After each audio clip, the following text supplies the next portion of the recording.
Okay, let me just show you here just how beautiful this bread can turn out.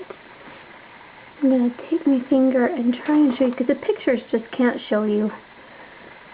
And just push on the inside of this bread. Do you see how spongy it is? I let this one rise a little long.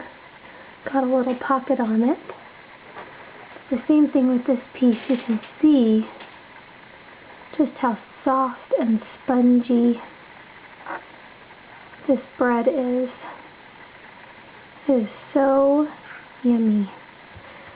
I mean, how many times have you made whole wheat bread that is just that soft and beautiful? And I can eventually poke my finger through it, but look at how soft that is. You can see how yummy it is too. What do you think? Yeah?